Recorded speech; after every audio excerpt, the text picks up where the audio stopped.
Good morning, everyone. So somebody had left a message on I think the video I posted yesterday, bringing up that there was protests going on in Puerto Rico, and I did hear about the unused emergency aid. I think I heard about that a few days ago, but that was prior to like hearing about any of the processes, and I honestly haven't looked into it. So, thank you so much for the supporter who brought this up to me.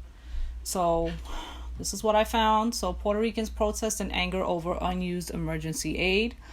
San Juan, Puerto Rico, hundreds of people joined a protest Thursday organized by Puerto Rican singer Rene Perez of Calle 13 fame in a demonstration reminiscent of those that ousted the island's former governor last year. Anger is growing over emergency aid that until recently sat unused in a warehouse amid ongoing earthquakes.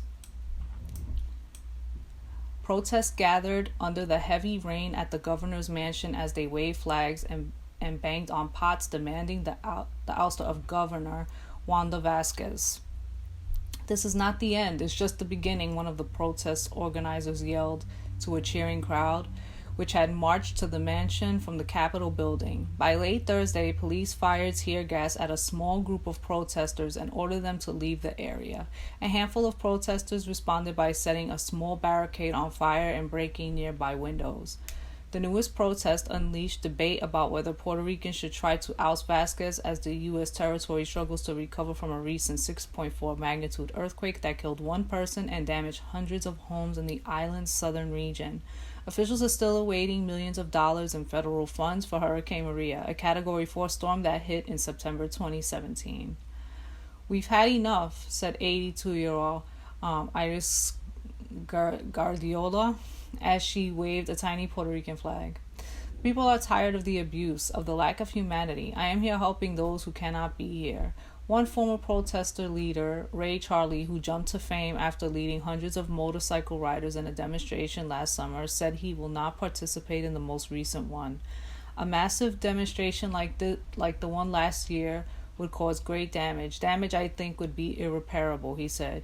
"You are holding up the economy. You are holding up aid supplies to victims in the southern region. You are paralyzing the country. You have to think of the consequences."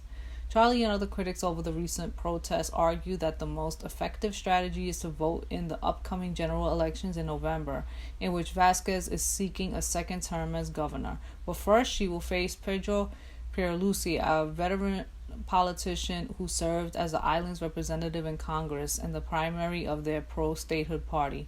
Pierluisi was sworn in briefly as governor last year before the island's Supreme Court ruled that Vasquez was constitutionally next in line after former Governor Ricardo Rosello resigned following massive demonstrations.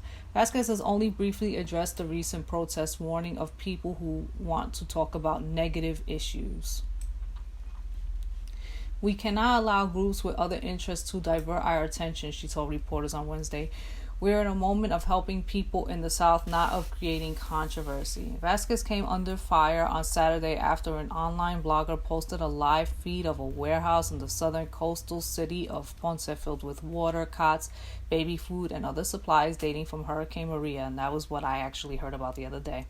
A group of people broke into the warehouse and began distributing supplies to those affected by the recent 6.4 magnitude quake that prompted U.S. President Donald Trump to approve a major disaster declaration for more than a dozen municipalities in the island's southern region.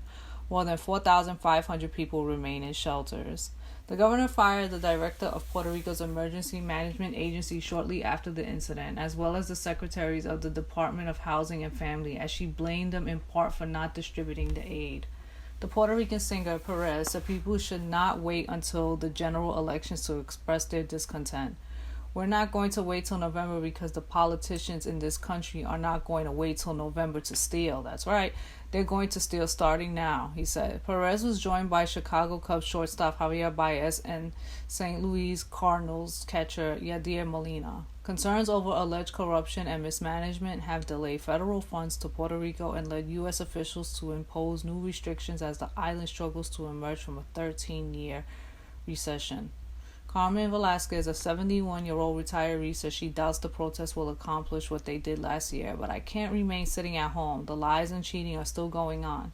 She dismissed concerns that the protests will create more uncertainty in Puerto Rico. It's already unstable, she said. So,